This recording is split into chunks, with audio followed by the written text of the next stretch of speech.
Good afternoon, everybody. We're all here at the great debate at this special event that we are organizing within the context of the conference, the Second International Physiotherapy Conference here in Malaga, Motion for Life. I want to thank all of you for being here with us because I believe that we are very fortunate. You are going to have up here on stage the first top-ranking figures in the world of physiotherapy. And I think this is something, or the group of people we're going to have together in this format. This is the first time, I believe, that this has been done in the world. So what is this great debate? Basically, what we're going to do is to bring our speakers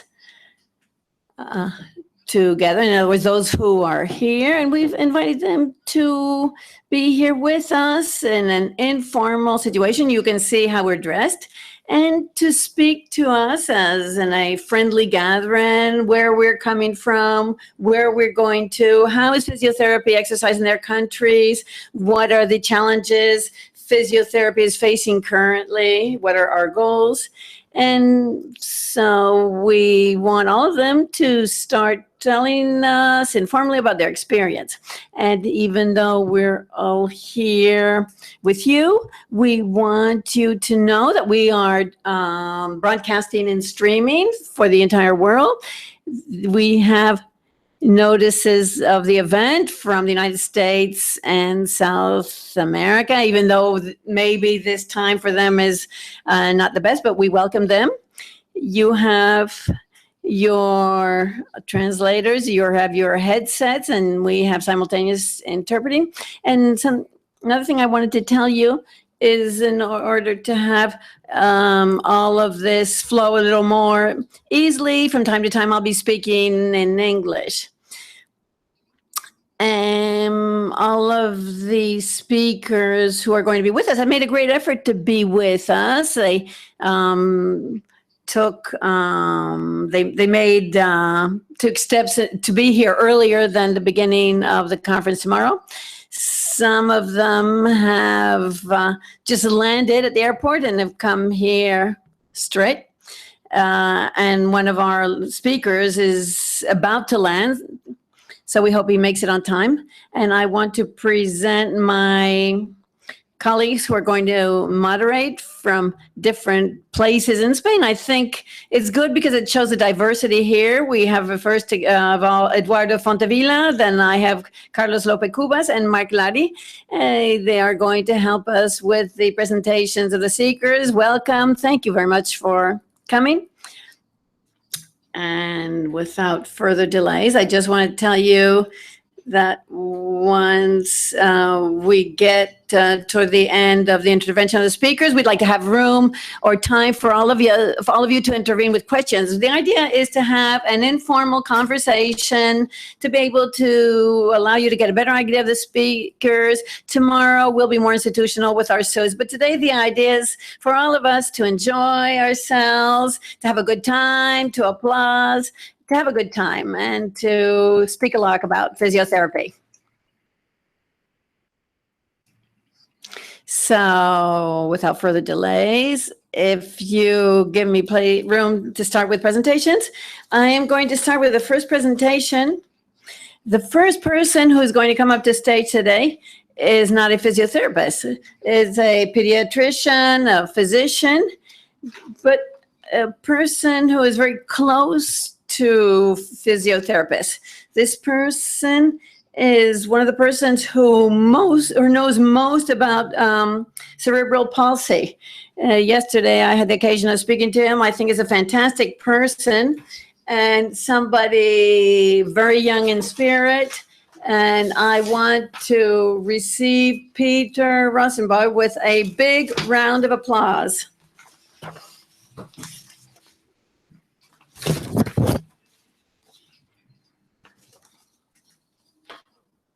Señor Rosenbaum, es un Congress. Are you ready to speak a little bit about physiotherapy? I am indeed. Okay, Yes. so please Thank you. take your seat. Y ahora Eduardo va a presentar al siguiente ponente. And now, Eduardo is going to introduce the next speaker. The next speaker is a physiotherapist who was born in the US, in California, but he's been 10 years living here in Spain. He knows very well. He's a good example of a mixture between the Anglo-Saxon and the Spanish physiotherapy culture. He has a lot to add about movement. He's a coordinator in the Maria Cristina research study, and he has a Master of Study in Physiotherapy by the University of California in San Francisco. So please, a great round of applause for Eric Lazar.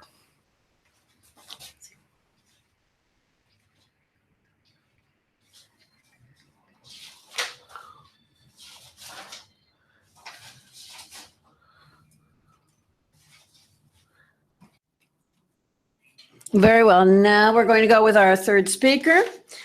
It's a pleasure to present my colleague from Barcelona. He's a physiotherapist, specialist in neuropediatrics, and he is convinced that persons with diversity and not functional disabilities can be autonomous if we treat them properly. We please welcome Jordi Ventura with a strong applause.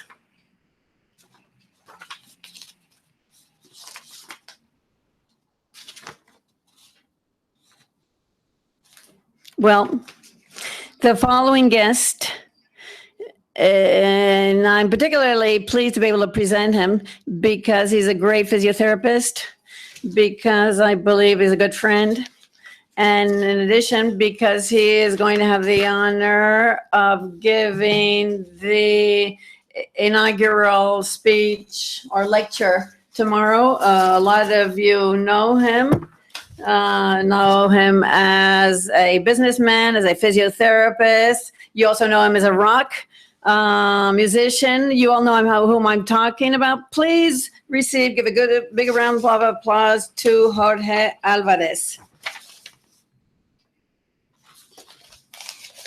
Jorge, welcome. New information about physiotherapy? Yes, I have a lot to talk about. So whenever you want, I'm ready to start.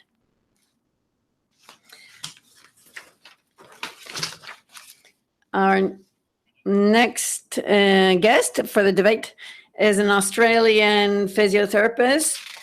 She began working in Canada and has been involved in research in neurosciences, and also regarding cortical representations. So please give her a big round of applause. No.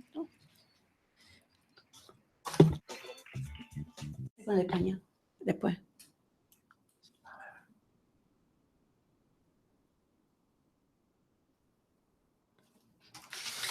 We continue with the next speaker. This speaker came from Australia.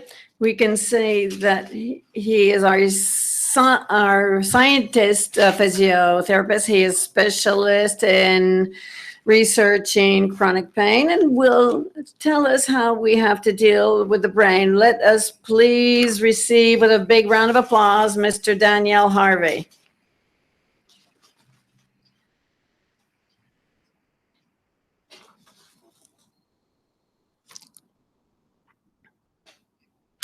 Okay, our next guest created the Neuroscience Research Group at the University of Queensland in Australia. He is an expert in the development of non-invasive neurocerebral techniques, in particular for older persons with neurodegenerative diseases, and also athletes. Please welcome Mr. Graham Kerr with a big round of applause.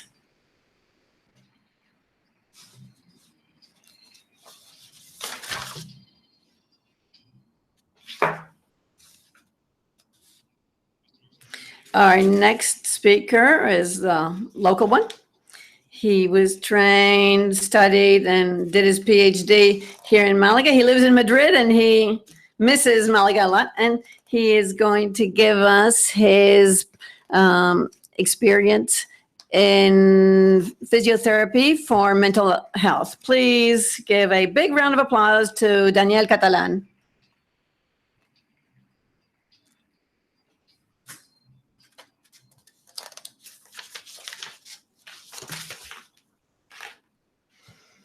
Well, as you can see, we have left an empty chair if our Scandinavian physiotherapist arrives on time. And if he does, we'll welcome him. And we've left a chair in the middle because the last but not least important person is the president of the organizing committee. He's also the president of the Official Association of Physiotherapists of Andalusia, and also president of the General Council of Physiotherapists of Spain, a person with whom I've had the pleasure of working with, even though many people would say that he's an older person. You can't imagine how young he is mentally and the extraordinary, fresh, new ideas he has. And we are very, very pleased to welcome him because the idea of this conference and this debate was his. Let us welcome Miguel Villafraina.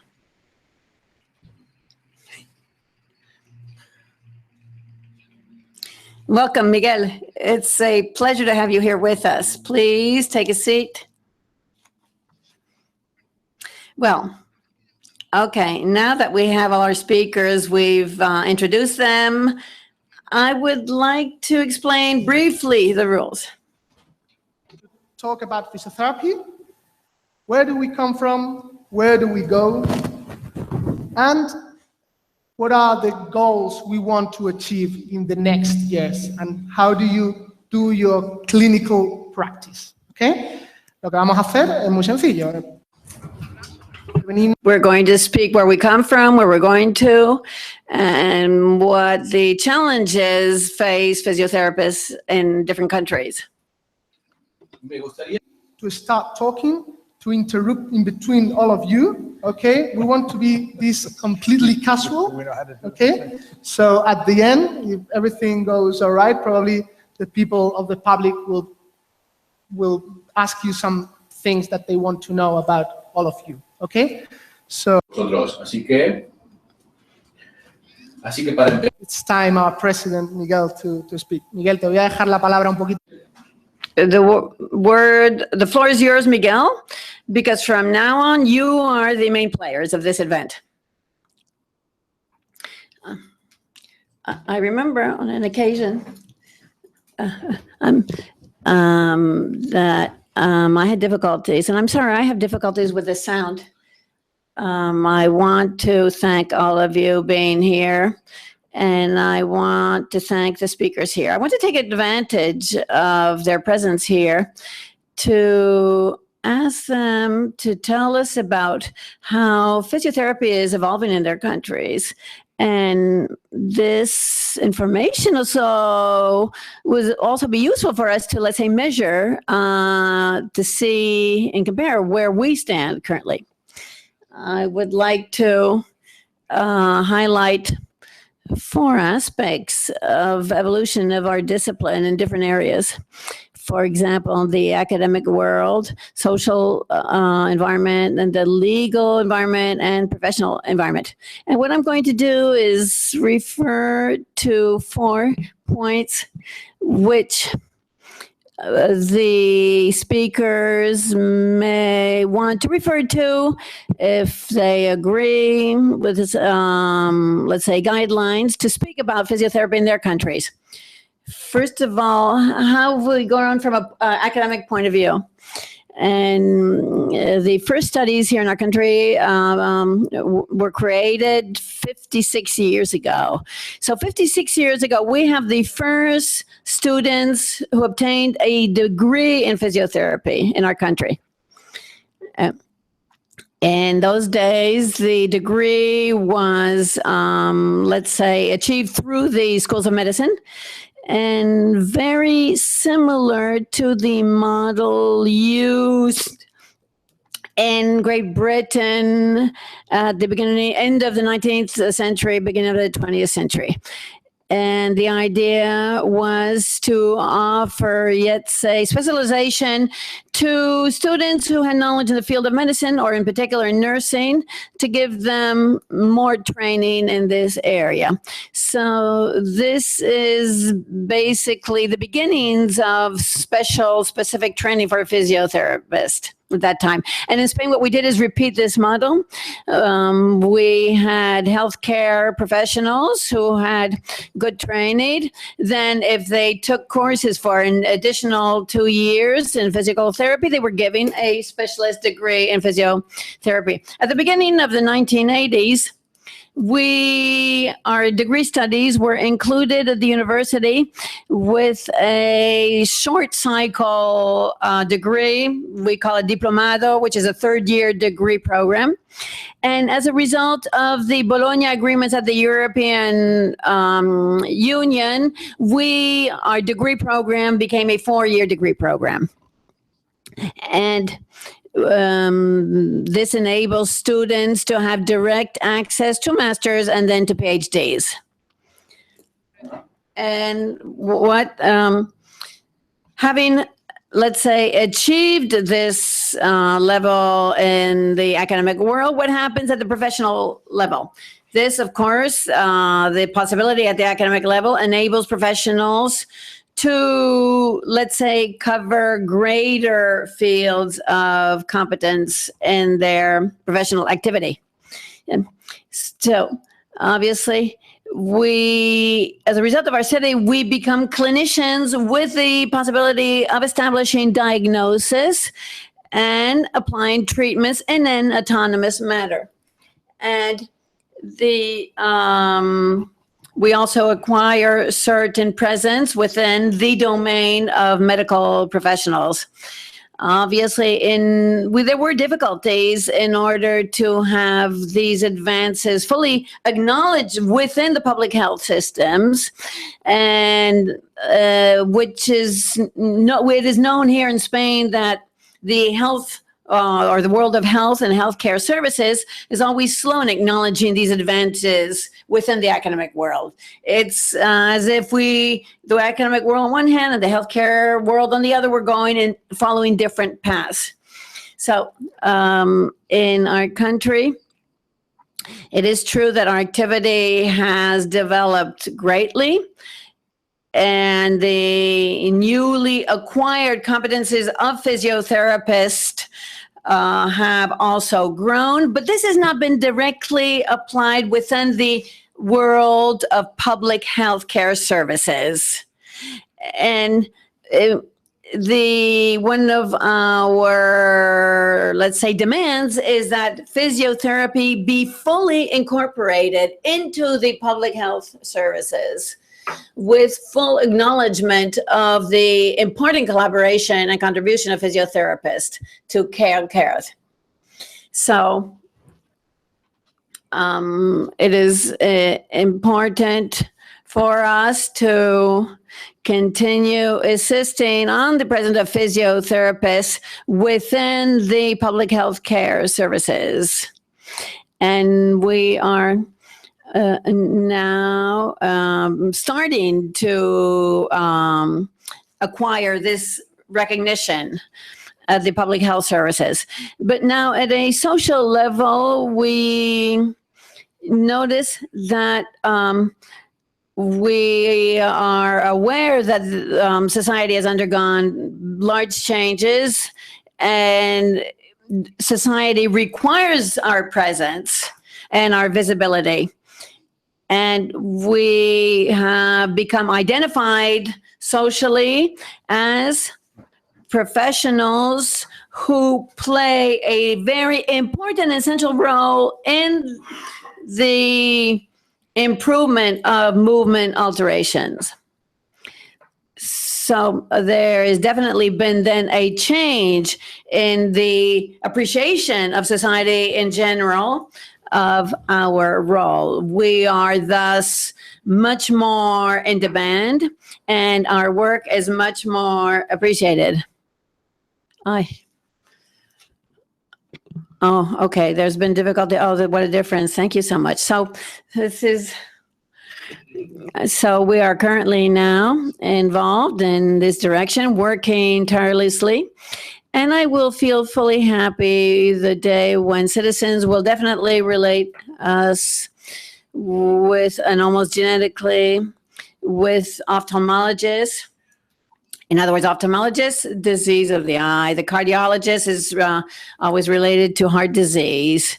And we want physiotherapists to be related to alteration of movement. And once we achieve this from a social point of view, I will definitely be very pleased. And from a legal point of view, progress has also been very important. We are currently regulated. We are obliged to become members of our official associations. We have a law that was approved in Parliament which regulates the health professions and a large scope of regulations that try to protect our profession and defines our competences in comparison and in distinction with other professionals in the health sector. So these laws help us to fight against one of the great problems we have is professional interestism on the part of people who are not qualified to exercise the profession. So one of the problems is that sometimes we have the laws, but the laws are not properly implemented. And this often gives rise to conflict. So what we need is that our laws be, let's say, developed and on the basis of regulations, which clearly define what our competences are. So I think that maybe our colleagues here today can also refer to these elements in regards to the situation in our country. So in summary, this is the situation we have in Spain at present. Thank you very much. I'm going to pass the floor again to our moderator. There are two important things from what Miguel has said that for me are important.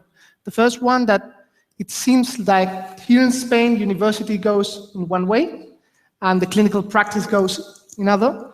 And the other thing is how the population, the patients, feel the job or the clinical practice of a physical therapist. Okay? So what do you think, especially for the foreign friends, how do you feel about that in your different countries?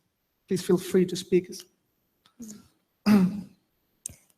Tasha? Sure, yeah. Well, I think that is a really important point to make, that divide that you sometimes get between where things are going as physiotherapists in a university and in an academic role, and then what is occurring in clinical practice. And some of that, I think, inherently, when we don't know some of that background research information, clinicians are put in a really challenging spot where they have to then decide best clinical practice when maybe that evidence base isn't quite there. So I think inherently there will be a divide. But in Australia, I think one of the things that has been really nice has been introducing modules of evidence-based practice into clinical training early on for physiotherapists. And that idea then of understanding some of the new research that's occurring at the level when they're learning, so that they can then use that information, use that evidence base in their clinical reasoning. And I think starting that early is absolutely essential, because then you're getting that new generation coming through that is integrating that. But there's certainly, I think, still is a lot of work to be done. Okay, Peter, I see you're having some notes about it. Well, I think that what Tasha has just said is very important, and in two ways. For young students who are learning new ideas, we have to be, as teachers in the university, we have to be presenting these new ideas. The problem for students is when they go out to the community, they encounter people who still are doing things the way they did them yesterday and last week and last year. And our responsibility then is to share new ideas with our students, but also with people in the community.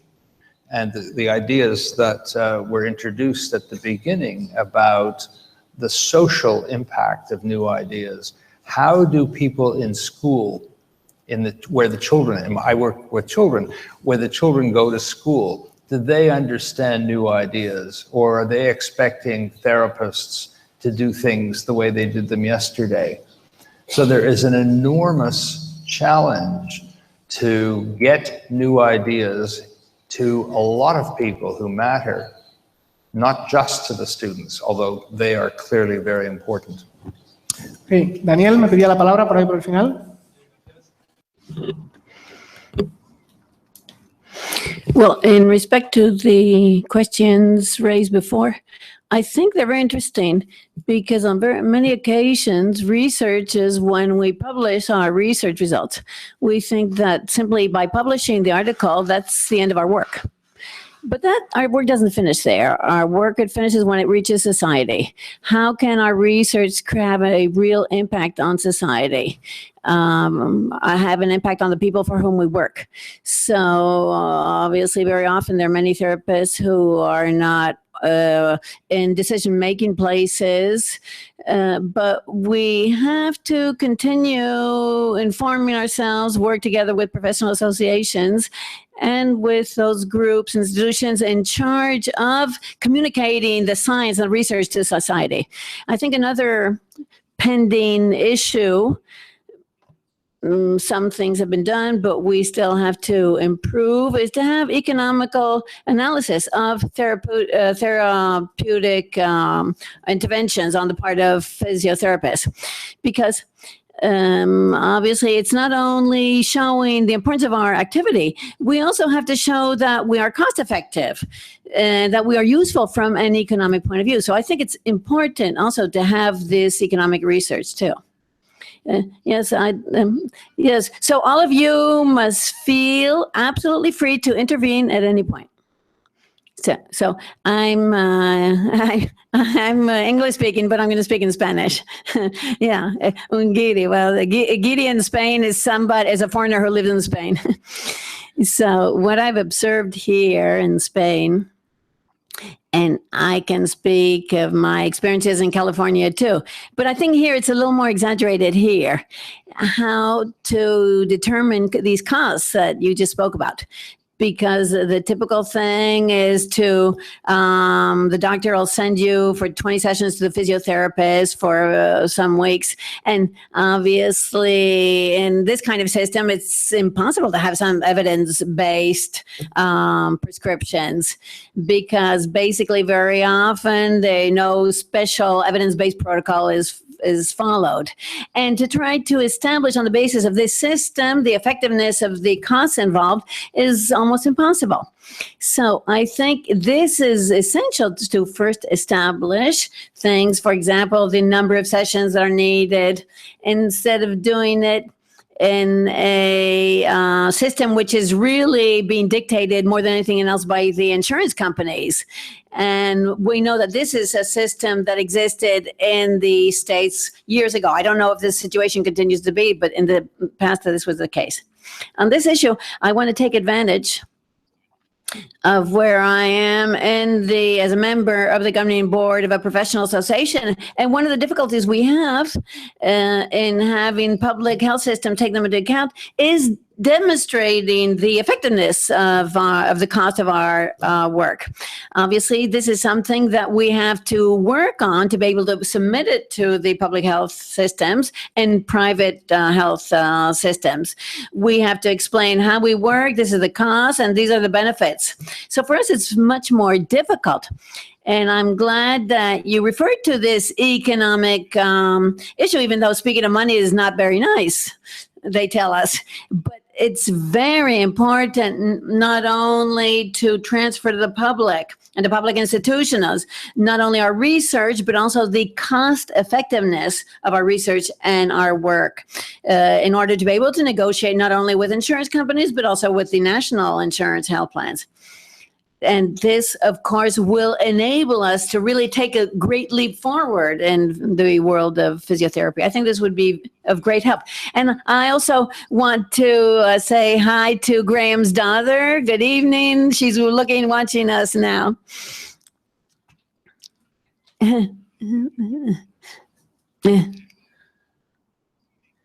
Sí, el otro elemento here, apart from professionals, is people who are out there in the community when they go to see a physiotherapist or any health professional. So if you're out there and you have an injury to your knee and you think somebody's going to say, do you do this to it or do you do that to it? First thing you do is go Google and you go and look up to see what you can find out. So when you go to see your practitioner, you come in with a pile of papers this big and you say, I've done my research and this is what I think we need to do. And does the practitioner have time to sift through this huge wad of papers? No. But what we're talking about is we've got an informed community and informed at different levels, but the community doesn't know what's best. And so how do we then sift that out to make sure that the right knowledge is there for the people to make the assessment by? And I think perhaps that's why we can work too as professionals to link better with what's in the internet and what the education and resources are for the mass, the people out there who need that. Okay, Daniel? Well, going on from that, I think this is where we as physiotherapists also have to start seeing ourselves as educators.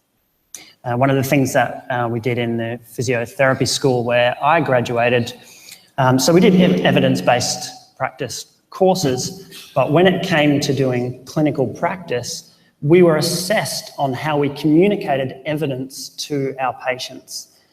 So that helped bridge that difference between patient expectations, which are important, and you actually might need to take that into account in terms of the treatment directions that you take. But where there's a mismatch between the patient expectations of treatment and the evidence, there has to be an education process there. And education is not necessarily that easy, and it's a skill in itself. And so I think that's where it's useful for education to be built into, or education science to be not necessarily built into the course content itself, but for at least it to be supervised and for it to be held up as a skill to be valued and developed. Okay. So, if I can pick up on what Daniel and Graham have just said, I have a PhD student from India who works with us, and he is very interested in some of the issues I'll talk about tomorrow. And again, I am a pediatrician working with children with movement disorders. He did a qualitative study interviewing 10 parents of children with cerebral palsy in Bangalore in India, and 7 parents of children with cerebral palsy in our community in Canada. And the kinds of focus that the parents had were very, very different in the two countries. And that is, I believe, entirely because the way in which doctors and therapists think and practice and counsel, along the lines of what Eric said, are so different.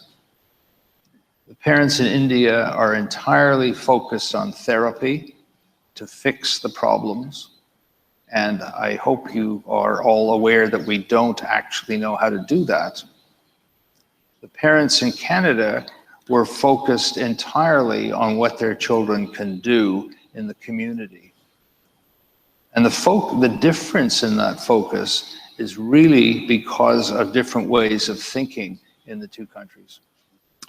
okay, this is, perdona, Jordi, dime. Sí, yo quería reforzar un poco. Yeah, I want to reinforce this vision of being focused on the community and working for the community is important. I work in pediatrics. In Barcelona, the families are involved, not so much in the treatments because we're the professionals, but in a way, in agreeing with what we do, in understanding, conversing. So it's a very different from, of course, what you're speaking about of quantifying the costs and results, especially when we're speaking with children with very important disabilities. And when you're really focused on improving the quality of life. But I do believe that as physiotherapists, it's important for us to inform society in general of what our role is and what our work is and what our goals are. Thank you. And one of the things that Peter mentioned before, the differences between countries, this leads me to another question, which I think is also important to raise.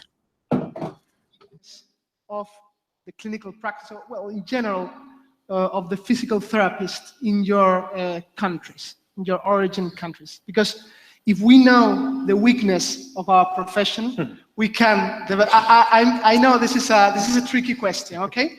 But I want you to feel free to think about, to tell us what you think you have to improve, and perhaps we can, because we know with our weakness here in Spain, so perhaps that can help us to improve all together, hand by hand.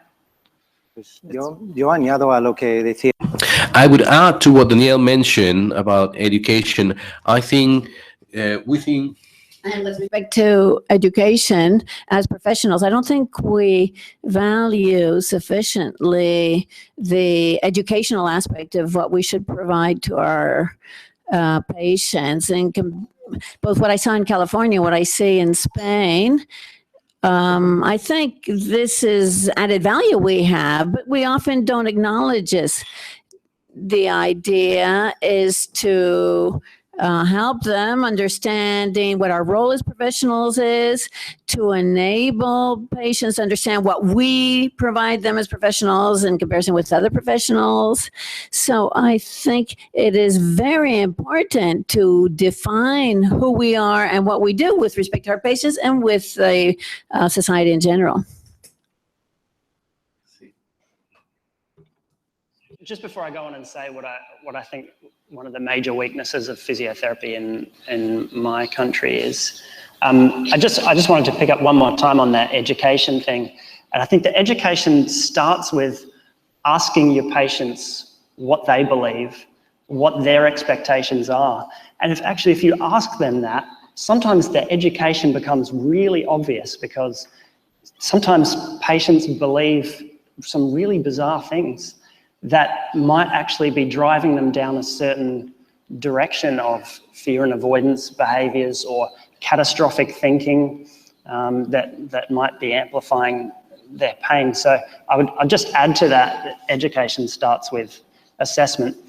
But I think one of the major weaknesses, and this is probably not exclusive to physiotherapy, but it's tradition. I think the physical therapies are so embedded in ways of doing things that are, if you like, no longer evidence-based, or they're at least embedded in models that aren't evidence-based, which is to say they're not necessarily ineffective, but we're still using explanations and things which are Stone Age explanations. So I think the weakness there is getting stuck in tradition, which can prevent us moving forwards with science. I think we could also say that one of the weaknesses, and this is my perception in any case, at global level in physiotherapy, is the change from being fixers to becoming educators. At a global level. Yes, I agree with what was said before. I'd like to add something else. And my opinion, in respect to Spain and maybe other European countries, this is applicable too. I think that in physiotherapy, we try to insist that we work with multidisciplinary teams. Now, do we do that? What is a multidisciplinary team? Are we doing it really, or are we just saying it? Before we were exchanging notes with some other speakers. And we agree that maybe we are not really implementing this multidisciplinary model that we speak about. And I'd like also to refer to something I mentioned earlier in respect to communication. And I think it's important to insist that society in general should know who we are, what we do, what we're here for. And in this instance, I think the help of the official associations can be very important. Sorry for interrupting, and maybe something I did not say in the presentation. I just want to remind you that we are broadcasting through streaming. The hashtag is MFL Colfisio. Amen. Así que Us especially by Twitter, okay? You can do it. Sorry. Graham? So just to add to that, because I am a firm believer in multidisciplinary and holistic approaches to treatment of people, whatever the conditions are. And I think that is where some of the challenges lie, and potentially some of the weaknesses with any particular professional body, is that professional bodies sometimes put boundaries around that of expertise, which is important because you do have to be expert. But then again, you've got to make sure there's enough flexibility in those boundaries to be able to communicate and work with the other professional bodies that you've got too. So it's a way sometimes of letting go a little bit in order to gain a better treatment, I think, for people. If in the world of Parkinson's diseases, where I do a lot of work, it's really critical that you talk about multiple professional, health professional groups with that, because every facet of the disease needs some sort of treatment or some intervention from all different allied health professionals as well as medical practitioners. So I just want to add that in terms of, it's a strength, but it's also a weakness, I think, if you think about it that way. Peter? If I could add to that, again, I will talk about this in more detail tomorrow, but for me and for our research group, the International Classification of Functioning, CIF, is extremely important because it provides us a way of thinking about the problems of the patient and the family. And then, as Graham just said, figuring out who might be the best person to address this or that or another aspect of the problem. And this is very different from how I was trained a long time ago to make the diagnosis and find the right treatment. Okay, it's great you to say that, because in that organization we made two years ago, perhaps, Jorge? 3 years ago? Estaba tuiteando. Cuando hicimos... Bueno, si es tuiteando, te damos... okay. How long ago was the other conference? A whole meeting just to work about if we were working with FIF or not. The conclusions was that it's a great tool to work with, but we don't use it. So there's one question for all of you. Are you using in your original countries FIF for the clinical practice? ICF. Sorry. Classification of functions. Sorry, ICF. ICF, yes. I was speaking Yes, Spanish. so we actually, in our, we do clinical reasoning training, where we train in the process of thinking in the clinic, if you like. And we've started with the ICF framework. We've expanded it, molded it a little bit in a way that we think fits physiotherapy. And then we actually go through a process of taking clinical cases and doing a problem-based learning style using that framework, yeah.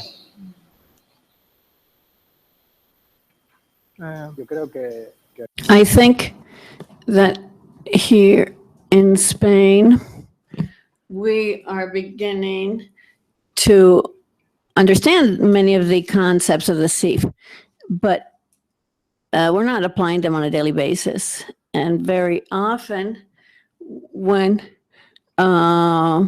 we are at the university, we are, we mentioned this classification, maybe we are aware that we heard it mentioned, but there's still there's still not many therapists, I think, or physiotherapists that are really applying it.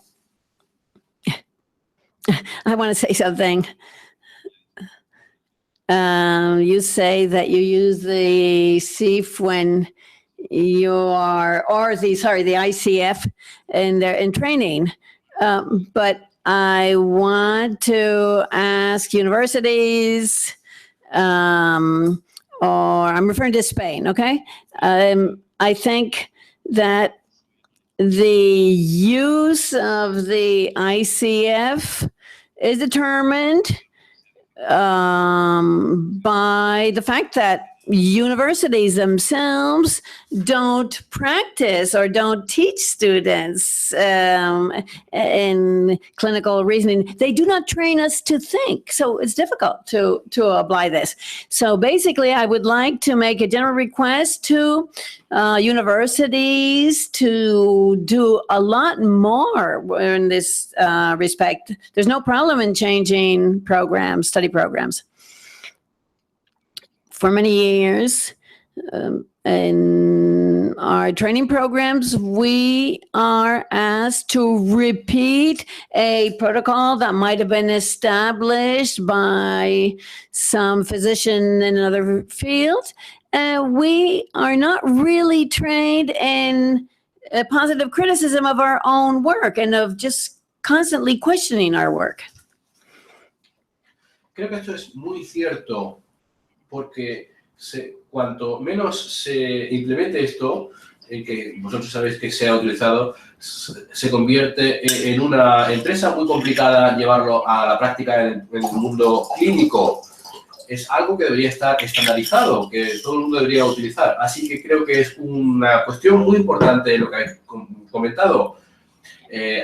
Hay que decir que si se está haciendo, si se está utilizando ya en otros países con éxito, ¿por qué no utilizarlo en nuestro país? No es necesario reinventar la rueda. Creo que esto es un punto muy importante.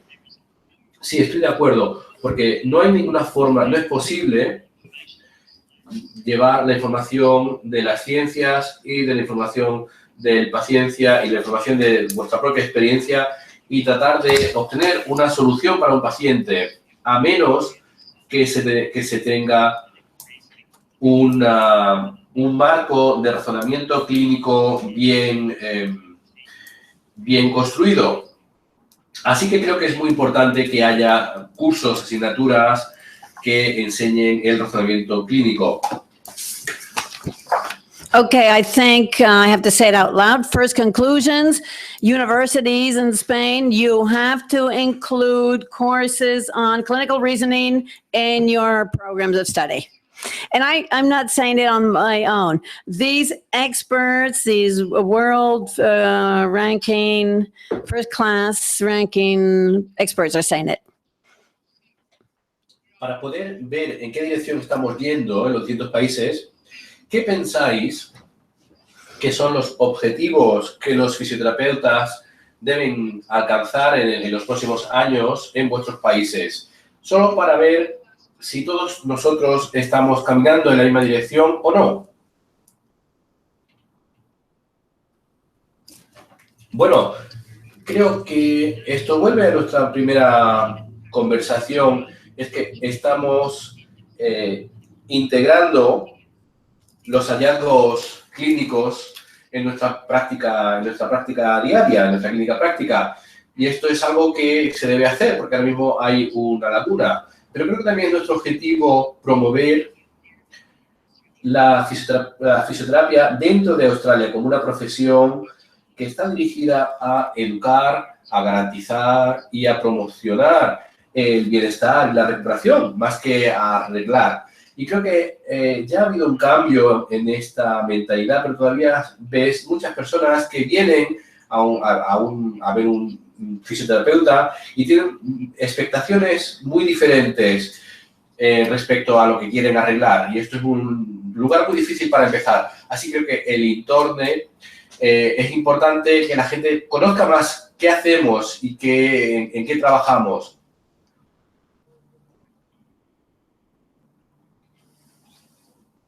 I think What Shasa just said is extremely interesting regarding the need for promotion and prevention. We're speaking of the other side, the patient side, but we also have to, before that, be on the prevention and promotion side. And what Pablo said, I get the feeling that all over the world we're following more or less the same path. Some of you may be ahead, some of us are a little behind, but our objectives apparently are the same. And I think this is essential for us to understand that as professionals, we want to promote health and we want to insist on prevention.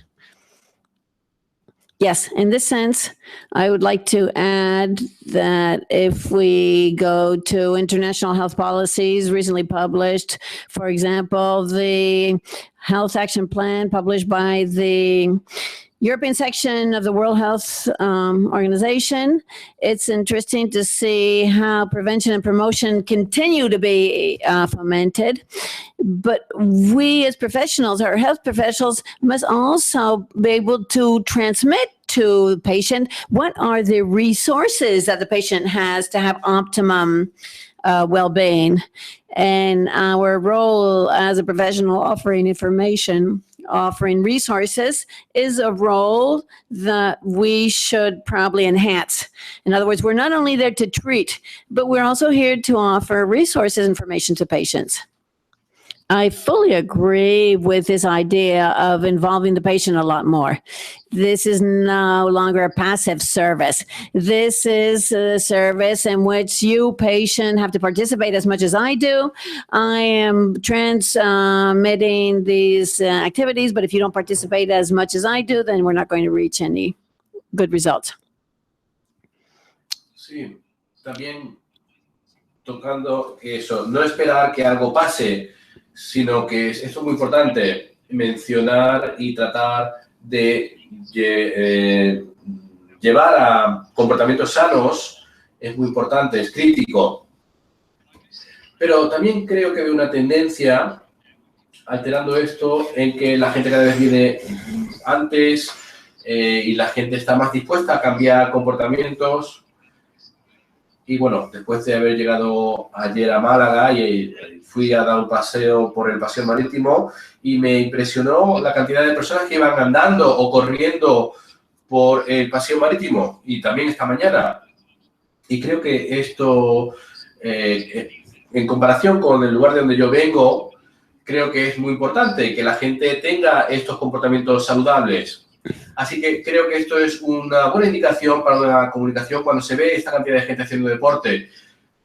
Te das cuenta de que la gente pues, es consciente de la importancia del deporte. Bueno, me alegro de que haya comentado esto, porque esto es algo sobre lo que el ayuntamiento está trabajando mucho aquí en nuestra ciudad. Mayor.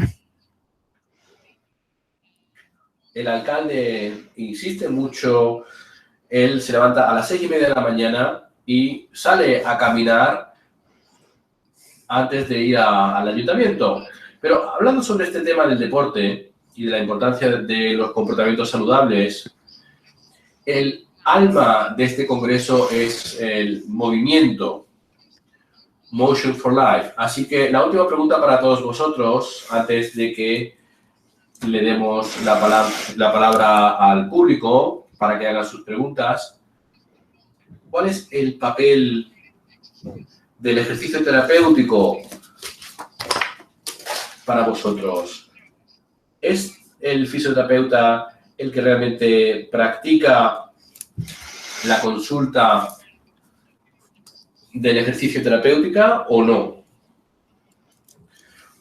Bueno, ha habido una tendencia muy interesante en Australia en las últimas 2 décadas en la que los fisioterapeutas se han centrado fuerte en la terapia manual y en hacer algunos ejercicios, que hay una nueva profesión que ha surgido para rellenar el espacio que se ha dejado, que es la fisiología del ejercicio.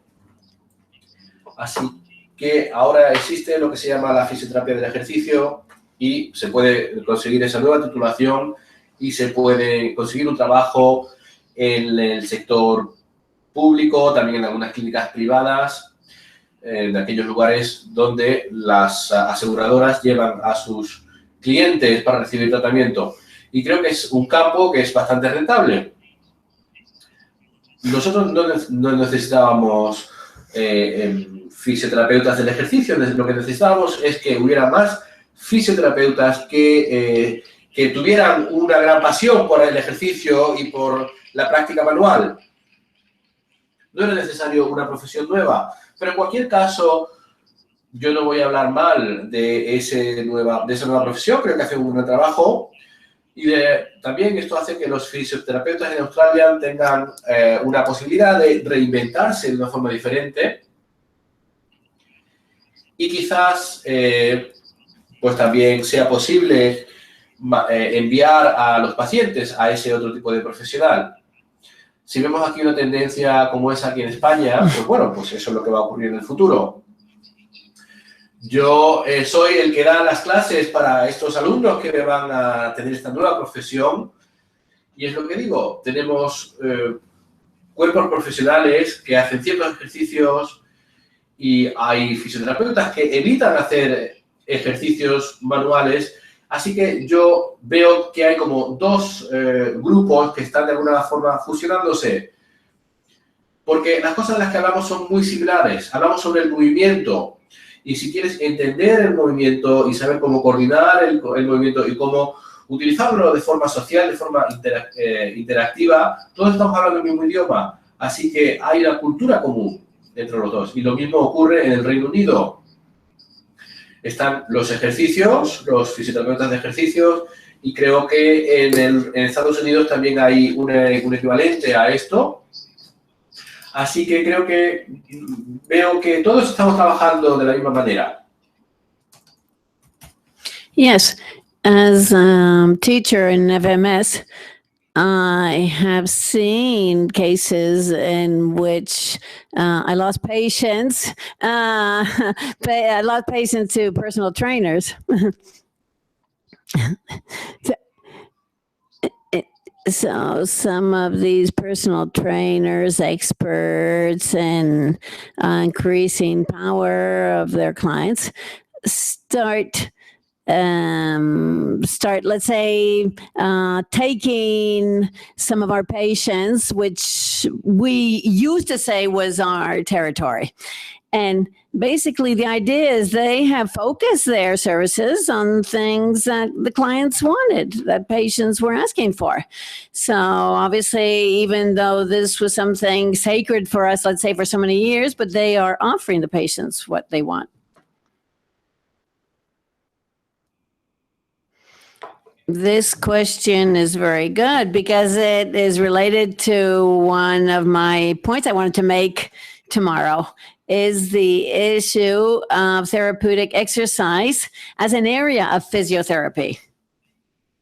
I have many colleagues in countries like Great Britain, Belgium, Holland, are involved in very avant-garde research on therapeutic exercise program by physiotherapists. From my point of view, we don't use therapeutic exercise as much as we should. I think we should use it a lot more because this is a tool we have with great potential. And I think we have to focus on this. Sí, yo lo que iba a decir. Of bodies that seem to be created to add therapies under lots of different names. But the hallmark is it's all going to come back to the education for the therapists. And if you are offering quality degree programs and quality institutions, which is emphasizing evidence-based practice and best philosophical approaches to treatment, then I think that you've got a good foundation. I don't know all the different therapies around, but I think we have to be careful that we're not being, I guess, diluted too much in what we're doing. We have to stay with our main frames of evidence. I agree with that. And I also want to say, I think sometimes what we do is somewhat dictated by policy and money. I think that we can't get away from that. If we've got, half an hour to see someone and we've got to diagnose and we've got to educate and, we want to give a specific set of exercises rather than a whole exercise program, maybe we can't do that in 30 minutes, and either we need to lobby for extra time so that we can, or we need a profession which can focus on that without someone's expectation of also wanting X, Y, Z and the exercise program. Monitors. Peter? Well, the comment was made earlier, I think by Daniel, about what's so important for us to do is to understand what the patient wants, what they understand of their problem. We know from lots of evidence that being client-centered or family-centered is enormously important. If we have really good evidence-based ideas that don't make sense to the person we're talking to, they're not going to do it. So we have to figure out a way to come together between the problems that people are identifying and their requests for help and the best evidence we have that fits with that particular problem. Otherwise, the best advice will go onto the ground. Okay, so thank you very much for all the things you are sharing with us. They are very, very interesting. But now we have a few minutes left, and I want the audience to take the opportunity to ask you what they want to know, okay?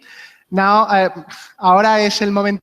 Now, those of you who are in the audience, it's time to ask your questions. Raise your hand if you want your question to be in general for all speakers, or if you want it to be specifically for one specific speaker, please let us know. So I think here in front, Eduardo or Mark, can you help me with the microphone, please?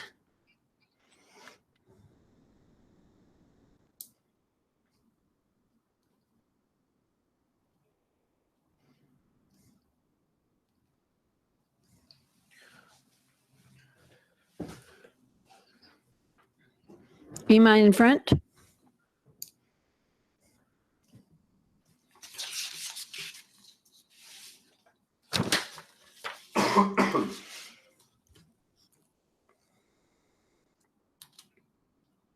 Yeah, you have to push on the button to turn on the light.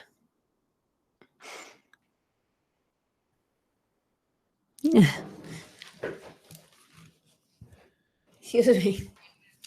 Good afternoon. Thank you very much for allowing us to intervene. I have many questions, but I am only going to raise two, which I had them before coming, but now I think they fit in well with what you've been talking about. The first is, what do you think about the possibility of contemplating the potential of target societies in the cases of prevention and readaptation? In other words, of considering them as targets and not only patients.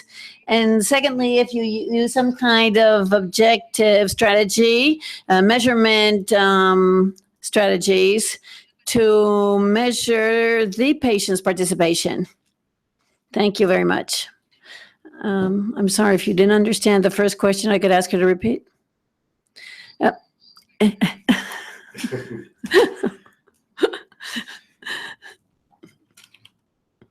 Okay, I didn't understand the first question, Ima. Please repeat what you want. You speak of, I don't understand the client. You're asking about looking for patients, clients. I don't understand exactly what you want to say. Perhaps that's the answer. They're all physiotherapists, patients, but there are studies that distinguish between the patient, the person who is undergoing a process of recovery from a health problem, and depending on the kind of problem, chronic or whatever.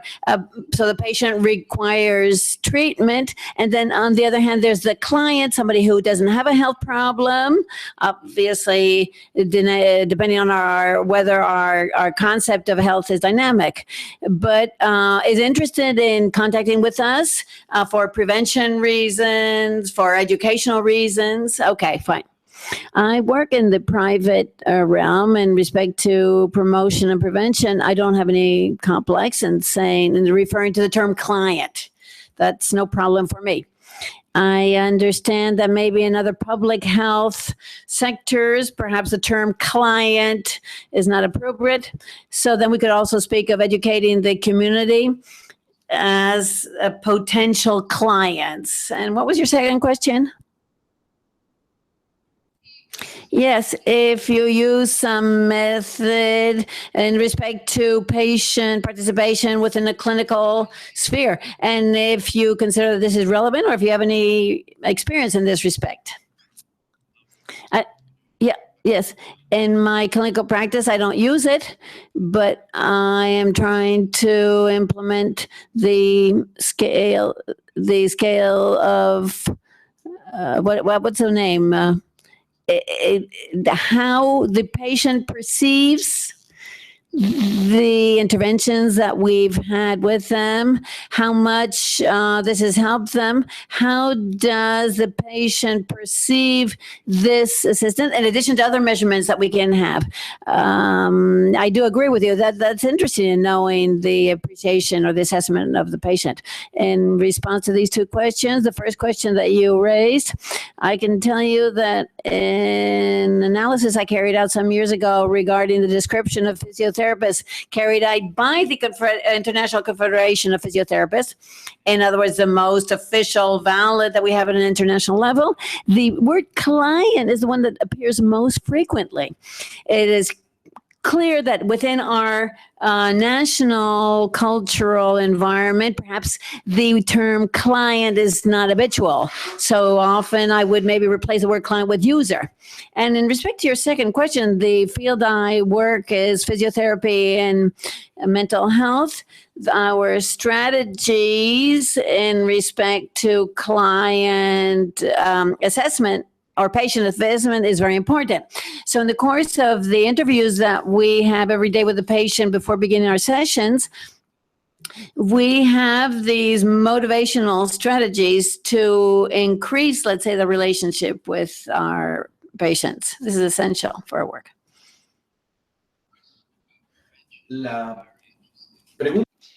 In working with children with disabilities, I think there is a tremendous opportunity for therapists to help parents with things like lifting and carrying and thinking about preventing back problems, which are very common in parents of children with disabilities, children who need to be lifted and carried, especially as they get bigger and especially as the parents get older. And that's an aspect of the role, particularly of physiotherapists, that we don't talk nearly enough about. As far as participation is concerned, participation is one of the ideas in the International Classification of Functioning framework. And there is a lot of work being done in child health to identify what people mean by participation. And there are now a number of very good clinical measures to assess it.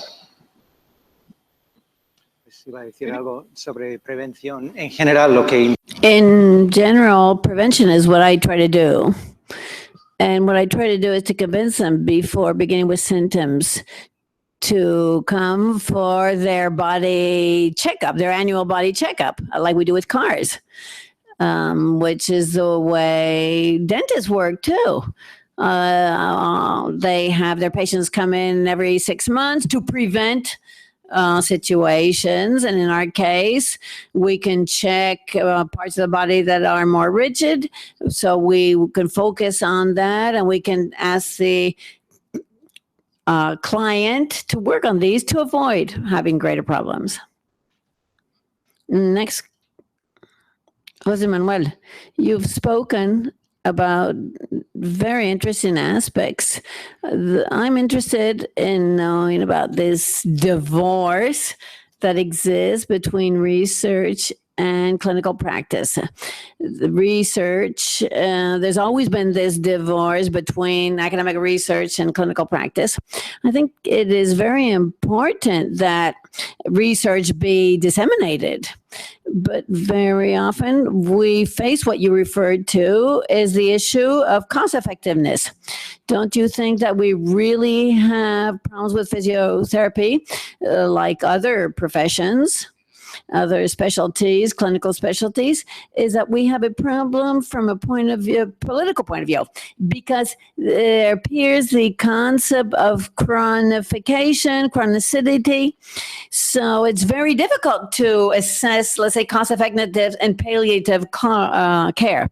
And I'm not speaking only in respect of in cancer processes.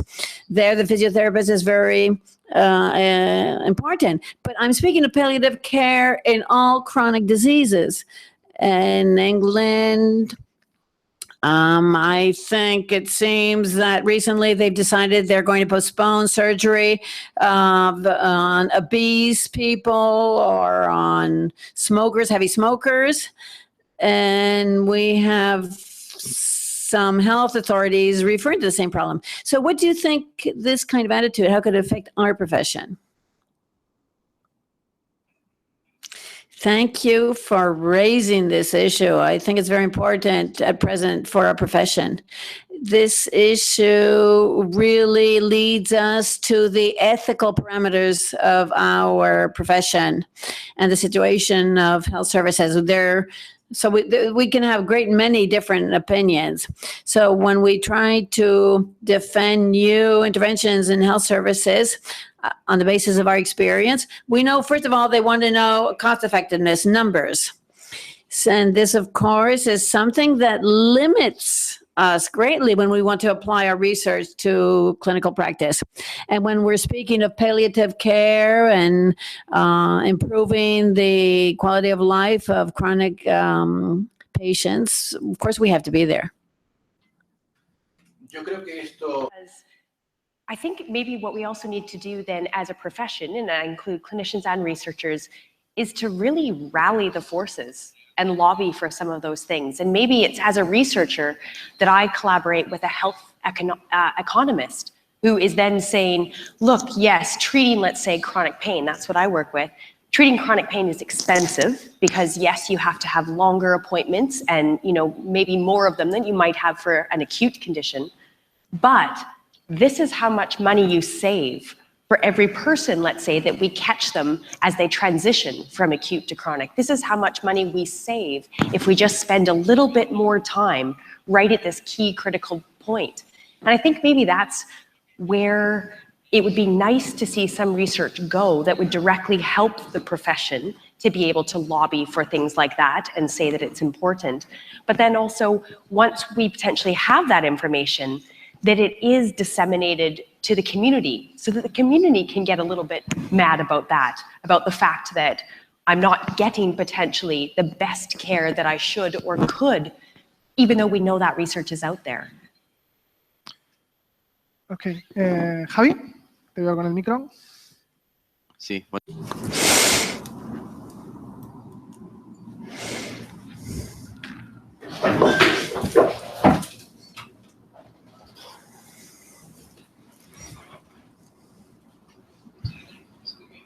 I studied at the same university as Lima.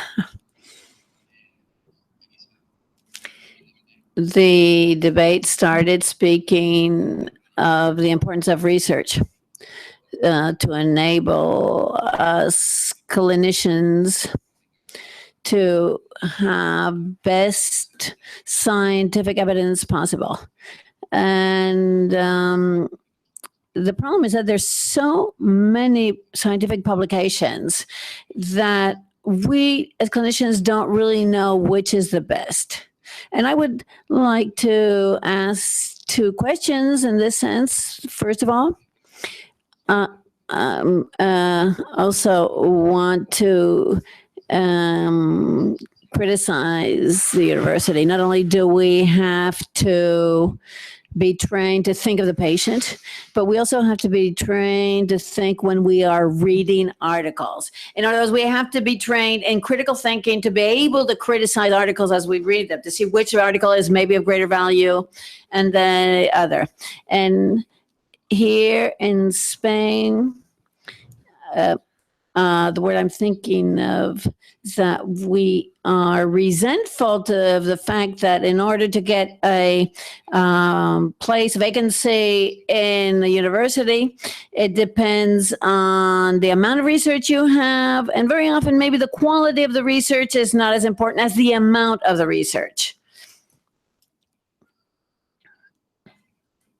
Sí. Se ha hablado research, and there's just so much of it out there. And that's true.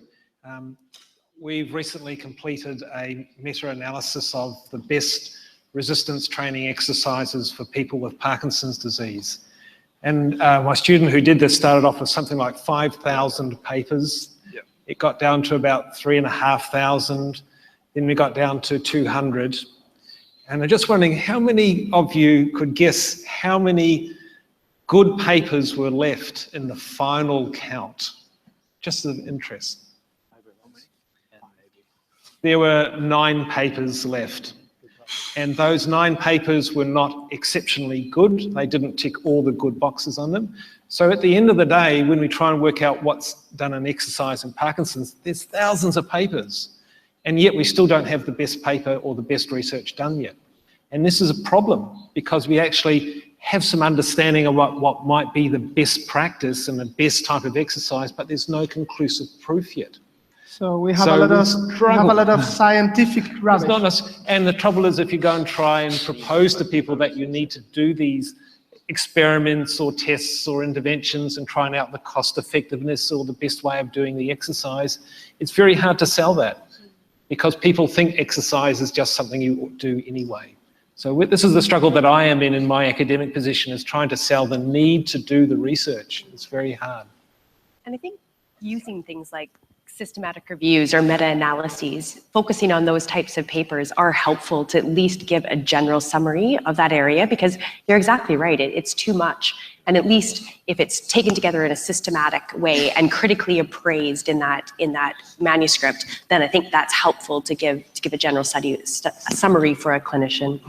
But we didn't have to convert that into information for the clinician, because otherwise it remains as an impenetrable paper in a journal which most people wouldn't read. I think that's a critical thing. Peter? I think your comment about critical appraisal and teaching students how to do it is really important. I've been trained at McMaster University for the last 40 years, and the idea of critical appraisal grew out of there in particular. I think this ties also very much with what was said at the beginning of the discussion about knowledge translation. And I think as researchers, as the people who are doing the work, we have a huge responsibility, which most of us do not do well, which is to say, what are the implications of these findings? What do these findings mean to patients? What do they mean to future research? What are the limitations of these findings? And we're not very good at that. But I think it's something we should challenge each other with. Not the people here who know this, but our students, for sure. So that there is a clear idea of whether this particular excellent piece of research that I did or Eric did actually applies to your patient and your situation. We don't do that very well. My PhD supervisor and Tasha's boss, I guess saw this issue of translating science to practice and started a website called bodyandmind.org, which is scientists writing blogs on their research. And those blogs are peer-reviewed before they're published online. So I think there's a huge need for more of that for different areas. because, you know, I really empathize with this difficulty of digesting research. You know, after a degree, an honours degree, a master's and a PhD, I still have to read papers 3 times sometimes before I really know what's going on. And I absolutely agree we need to train clinicians in reading and understanding research, but also I think there is space for a type of media which digests that first, and often and hopefully in a way that's also fun and makes you want to go and engage with science. So if you're into pain, bodyandmind.org is one platform for that. Bueno, creo que tenemos tiempo para una última. Think we have time for one last question. Hello. Sí, quiero agradecerles a todos haber venido. I want to thank my university teachers too, because they did a good job. They told me that a body is not to fix a car, so we're not mechanics. About to Daniel, yes, we have in Spain been lazy, and when you're lazy and you don't do a good job, other people come and get a position that somehow comes to your work. You have to. It's under your.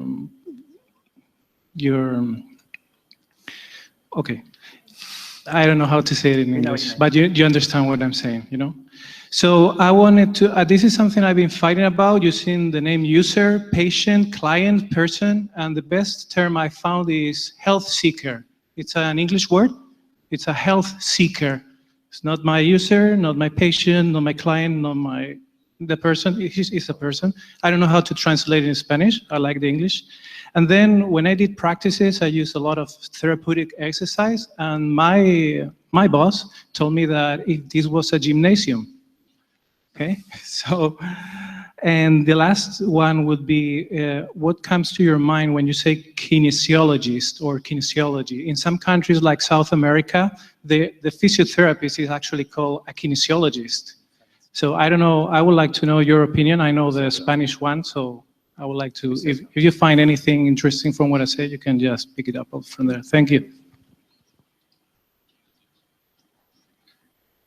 In Canada, so speaking, I originally did my training in Canada. Kinesiology was a separate field from physiotherapist, so that's really quite interesting that it's almost synonymous in South America. It kind of, I don't know how it now talks to exercise physiology. There's a lot of them around, and there's athletic trainers, and I think it's a little bit of a jumble where everyone's sort of fighting to create what is their thing. But yes, that's all I'm aware of. I'm not sure about Australia. My limited experience with kinesiology in Australia is that it's a bit of a wacky profession. You know, they'll ask them to put a hand out, and they'll ask them some sort of question, and I'll make this up. But, is it your C4-5? And then they'll do a muscle strength test. And if it's weak, then it must be the C4-5. That's a made up example, but I think in Australia it tends to have taken on a bit of a wacky alternative health concept. Graham? I think kinesiology has really come from the Latin of kinesis, to move. So it was used I think many years ago to try and describe something different from universities where there was physical education taught, where it's becoming a science of movement. And it was trying to then create a transition into more of a scientific label of what it was. And I think the name still remains in Canada in some places as a kinesis or kinesiology area. Not really in Australia, although I know they've tried it in different places. But it was interesting, when I used to live in Portland, Oregon in the US many years ago, there was a person who had hung up a shingle which said kinesiologist. And at that day, I'm thinking, what on earth is a kinesiologist? So I think it has become a bit of the sort of alternative therapy, manual therapy maybe, like not massage, but something in that sort of realm. So it has a term which I think has been distorted a little bit at the time. I have a daughter who's a kinesiologist married to a physical therapist, and the marriage is working. But I think the characterization that has been made of the differences, physiotherapy is a health service role, and kinesiologists are people who assess motor function in the way that Graham said, and may prescribe exercise programs for fitness and so on, but they're not technically health professionals. The nuance here, at least in Canada, at least in the province in which I live, is that physiotherapists are governed by their professional association under a set of rules which is different from the recent set of rules for kinesiologists. But it is really very subtle, and probably, as was said earlier, some of this is going to do this. Applied kinesiology? Applied kinesiology, I suppose. It's not called that, but. Daniel? Yeah, I'd like to answer one of the questions you asked about the term that you said, health seeker. I'd like to propose another term. Nowadays, health, the term health for these cases is being replaced in many cases for well-being, because health, we know the definition given by the World Health Organization. This total health is a utopian idea. It has been used by many organizations for purely beneficial reasons to obtain more benefit. So I would propose replacing the term for well-being seeker, perhaps, instead of health seeker. Okay, I think it's time for us to put an end to our debate, to our mission. So you're going to, here in Spain, we eat at 2 p.m., so it's time for lunch. So going back to what I was saying, it's time to finish this event. Probably for many of us in the organizing committee, this is something that we were most excited about, maybe for the whole conference. I think it's been very novel. It's been complex from a technical point of view. So before saying goodbye, I want to thank a series of persons who made it possible. I have had results from the streaming. There are many people who have been watching us for over an hour and a half. They've been watching us through their computer.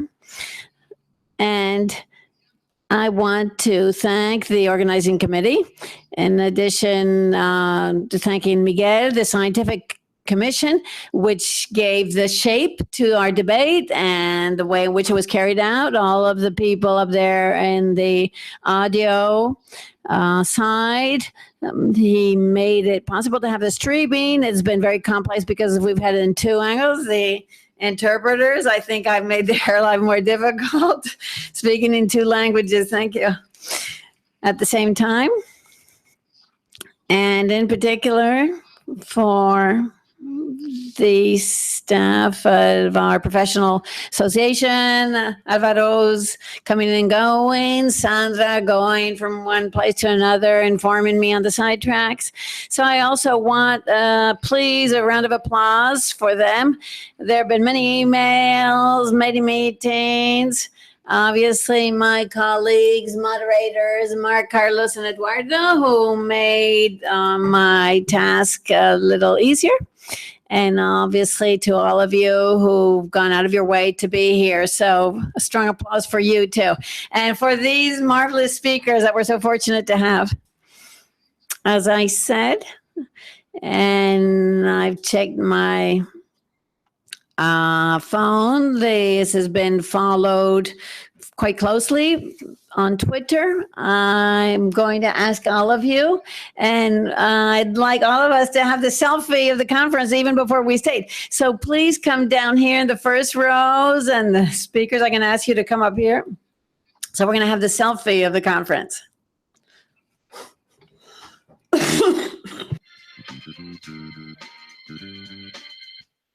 Okay.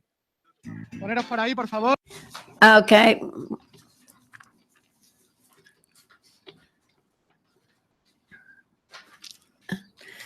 Okay, your arm is longer than mine. Okay, we have to wait till everybody is up here in front. I don't know if it's a good idea to come down. Maybe if you, Jorge, why don't you stand up on the chair? Mm, mm, mm, mm.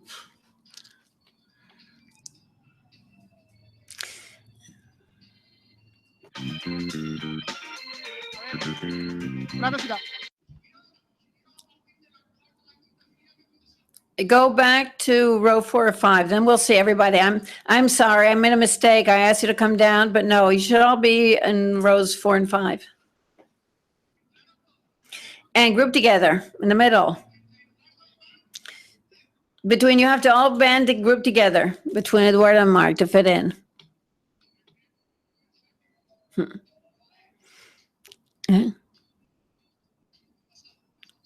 Okay. Okay, remember it's 3 seconds. I can see you, Miguel. Are we all? Colficio, say it all together. Colficio. Don't move, please. Don't move, please. We want to get in the group here. Okay, thank you. Thank you very much. Sí, hombre.